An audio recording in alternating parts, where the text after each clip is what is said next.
स्वागत है आपका हमारे चैनल में। मैं रानी गुप्ता आपके साथ। बड़ी खबर सामने आ रही है। आपको बता दें कि नए साल की शुरुआत होते ही कांग्रेस पार्टी ने एक बार फिर से भ्रम फैलाना शुरू कर दिया है। आपको बता दें कि गैस सिलेंडर के दामों को लेकर के कांग्रेस पार्टी ने तंज कसा है और सीधे तौर पर वो ट्वीट करके ये बोलते हैं कि नया साल का गिफ्ट और एक बार फिर से एलपीजी गैस सिलेंडर जो कि कमर्शियल सिलेंडर है उनके दाम बढ़ गए हैं। लेकिन कांग्रेस पार्टी ने शायद ये ट्वीट अधूरा ही छोड़ दिया और ये बताना भूल गए कि उनकी सरकार यानी कि यूपीए गवर्नमेंट में यही कमर्शियल सिलेंडर्स के दाम कितनी ज्यादा थी। आपको अगर हम याद दिलाएं कि 2013 में भी और 14 में भी यूपीए गवर्नमेंट ही थी सत्ता में, और उस दौरान की बात करें कमर्शियल सिलेंडर की जो कि 19 किलो के आते हैं, इसके दामों की तो वो 2000 रुपए थे और कई कई शहरों में तो 2000 रुपए से भी ज्यादा थे। लेकिन अगर हम अभी वर्तमान की बात करें मोदी सरकार की, तो यहां पर सिलेंडर के दामों में गिरावट आई है, क्योंकि अगर आप कमर्शियल सिलेंडर की बात करें जो कि 19 केजी ही है, उसके दाम जो है 1700 से लेकर के 1800 रुपए हैं। इसके बावजूद कांग्रेस पार्टी बार बार ये हाहाकार मचा रही है कि एक बार फिर से कमर्शियल गैस के दामों में भारी बढ़ोतरी देखने को मिली है। इसके बावजूद लोग लगातार कांग्रेस पार्टी के इसी ट्वीट पर ये कमेंट कर रहे हैं कि चाहे कुछ भी हो जाए हम तो वोट बीजेपी को ही करेंगे, कांग्रेस जैसी करप्ट पार्टी को नहीं करने वाले हैं। कहीं ना कहीं साल की शुरुआत होते ही कांग्रेस पार्टी ने ये तंज करने की कोशिश की थी, ये भ्रम फैलाने की कोशिश की थी, लेकिन इसकी भी सच्चाई लोगों के सामने आ गई है। सीधे तौर पर अगर आप इंडियन ऑयल के वेबसाइट पर जाकर के देखेंगे तो दाम दिख जाएंगे कि कौन से शहरों में कितने रुपए 2013 में सिलेंडर मिलते थे और कितने में आज यानी कि मोदी सरकार में ये सिलेंडर मिल रहे हैं। हालांकि ये जो कमर्शियल सिलेंडर है इससे रसोई आपकी घर के रसोई में कोई फर्क नहीं पड़ने वाला है, क्योंकि कमर्शियल सिलेंडर का यूज जो है वो बड़े बड़े होटल्स में, रेस्टोरेंट में यहां पर किया जाता है, तो वहां के बजट को लेकर के इसमें प्रॉब्लम आएगी। लेकिन अगर घरों की रसोई की बात करें तो उनके दामों पर कोई भी फर्क नहीं पड़ा है, यानी कि आपके रसोई का बजट सिलेंडर को लेकर के बिल्कुल भी बिगड़ने वाला नहीं है। आपको अगर हम वर्तमान की कीमतें बताएं तो दिल्ली में 1769 रुपए प्रति सिलेंडर मिल रहे हैं। इसी के साथ मुंबई की बात करें तो मुंबई में 1721 रुपए प्रति सिलेंडर है। साथ ही कोलकाता की बात की जाए तो 1870 रुपए प्रति सिलेंडर के दाम है। इसी के साथ ही चेन्नई में 1917 रुपए की ये सिलेंडर मिल रहे हैं मोदी गवर्नमेंट में। अब हम नजर डालते हैं यूपीए गवर्नमेंट जब सत्ता में थी तो उनकी सत्ता में, उनकी सरकार के दौरान इन गैस सिलेंडर्स के दाम कितने ज्यादा हाई थे। आपको हम बता दें कि साफ तौर से इंडियन ऑयल की ही ये वेबसाइट आपके स्क्रीन पर भी आप देख पा रहे होंगे। इसमें लिखा हुआ है कि कैसे जनवरी 2014 में दिल्ली के अंदर साल 2013 में यही गैस सिलेंडर 2013 रुपए, और कोलकाता की बात करें तो 2091, मुंबई में 2147 और इसी के साथ ही चेन्नई में 2265 रुपए। यानी कि इतना बड़ा फर्क 200-300 का सीधे तौर पर नजर आ रहा है। इसके बावजूद कांग्रेस ये कह रही है कि उनके टाइम पे गैस सिलेंडर के दाम सस्ते थे और मोदी गवर्नमेंट में ये दाम बढ़ चुके हैं। बात हम 2013-14 की कर रहे हैं, यानी कि आज से लेकर सीधे 8 साल पहले की हम बात कर रहे हैं। उस टाइम में बहुत सारी चीजें सस्ती हुआ करती थी, लेकिन कमर्शियल गैस सिलेंडर के दामों पर नजर डालें तो सीधे 2000 या 2000 से ऊपर ये दाम बताए जा रहे हैं।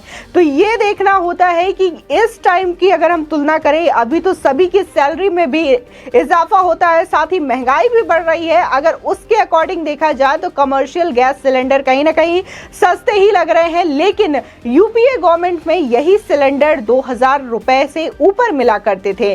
तो ये अपने आप में तस्वीर साफ हो जाती है कि किसकी गवर्नमेंट में ये कमर्शियल सिलेंडर महंगे मिला करते थे। इसके बावजूद कांग्रेस पार्टी इस तरीके से तंज कसती हुई नजर आ रही है। आपको बता दें कि इसी के साथ ही कई ट्विटर यूजर ने ट्वीट भी किया है कांग्रेस के इस ट्वीट पे।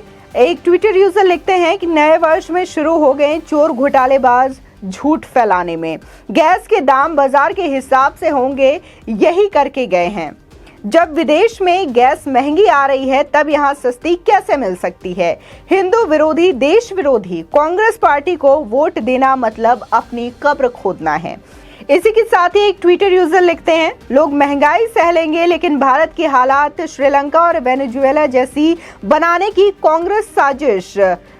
और इसी के साथ ही 72,000 रुपए प्रति माह 5 करोड़ खातों में डालने की योजना उनको जनता ने नकारा था और 44 पर लाकर पटक दिया था, याद है ना। यानी कि इन्होंने सीधे तौर पर फ्रीबीज को लेकर के अटैक किया है और कहा है कि कुछ भी हो जाए, हम देश के अंदर भले ही थोड़ी सी महंगाई सह लेंगे लेकिन फ्रीबीज के लालच में नहीं आने वाले हैं और अपने देश की स्थिति वेनेजुएला और इसी के साथ ही श्रीलंका जैसी नहीं बनने देंगे। इसी के साथ ही एक ट्विटर यूजर लिखते हैं, जनता ने गैस और पेट्रोल के दाम कम करने के लिए मोदी जी को नहीं चुना है, बल्कि भ्रष्टाचारी और आतंकवादी से देश को बचाने के लिए उन्हें चुना गया है। आपको बता दें कि कांग्रेस पार्टी लगातार कोशिश कर रही है कि एक बार फिर से उनकी सत्ता वापस केंद्र में आ जाए और जिन जिन राज्यों में उनकी सरकार नहीं बनी है वहां पर उनकी सरकार बन जाए और इस चीज को लेकर के वो कोशिश करते हुए भी दिखाई दे रहे हैं और देखना होगा कि आखिर उनकी ये कोशिश कितनी अंजाम तक पहुंचती है। हालांकि जिस तरीके से भारत जोड़ो यात्रा की शुरुआत की गई थी तो उस दौरान राहुल गांधी ने और कांग्रेस पार्टी ने ये कहा था कि ये जो भारत जोड़ो यात्रा है ये विचारधारा की यात्रा है, इससे कांग्रेस पार्टी के पॉलिटिकल करियर का कोई लेना देना नहीं है और ये जो यात्रा है वो राजनीति के लिए नहीं निकाली जा रही है बल्कि भारत को जोड़ने के लिए निकाली जा रही है। लेकिन अब धीरे धीरे जैसे जैसे ये यात्रा कन्याकुमारी से शुरू होकर दिल्ली आ पहुंची है तब इसकी तमाम चीजें सामने आ रही है कि भारत जोड़ो यात्रा के नाम पर कैसे लगातार भारत जोड़ो यात्रा से टुकड़े टुकड़े गैंग के लोग भी जुड़ते दिखाई देते रहे हैं। तमाम तस्वीरें भी सामने आती रही है जिसको लेकर के लोग हमेशा से सवाल उठाते रहे हैं कि राहुल गांधी भारत जोड़ने निकले हैं तो आखिर टुकड़े टुकड़े गैंग के सदस्य उनके साथ इस यात्रा में क्या कर रहे हैं। इसी के साथ ही जब ये यात्रा दिल्ली पहुंची तब कमलनाथ का एक बड़ा बयान सामने आता है और वो ये कहते हैं कि 2024 के चुनाव के लिए राहुल गांधी पीएम उम्मीदवार होंगे, वो भी विपक्ष की ओर से। यानी कि एक बार फिर से 2019 की तरह ही 2024 में महागठबंधन की तैयारी की जा रही है और देखने को मिला था कि अरविंद केजरीवाल जिन लोगों को उन्होंने ये बोला था, पूरी लिस्ट बनाई थी कि कौन कौन से लोग भ्रष्टाचारी है, जिसमें शरद पवार से लेकर के कांग्रेस के भी कई नेताओं के नाम शामिल किए थे अरविंद केजरीवाल ने, उन्हीं के साथ वो मंच पर हाथ मिलाते हुए दिखाई दिए थे। इस चीज को लेकर भी सवाल उठाया गया था। इसी के साथ ही कांग्रेस में ने भी तमाम पार्टियों के साथ गठबंधन किया था, यानी कि 2019 में एनडीए एक तरफ और तमाम महागठबंधन की जो पार्टीज थी वो एक तरफ। इसके बावजूद देखने को मिला था कि बीजेपी और एनडीए की जीत हुई थी और केंद्र में एक बार फिर से मोदी सरकार बनी थी। तो ठीक इसी तरीके की कोशिश शायद 2024 में भी लोग अपनाते हुए नजर आ रहे हैं और इस तरीके की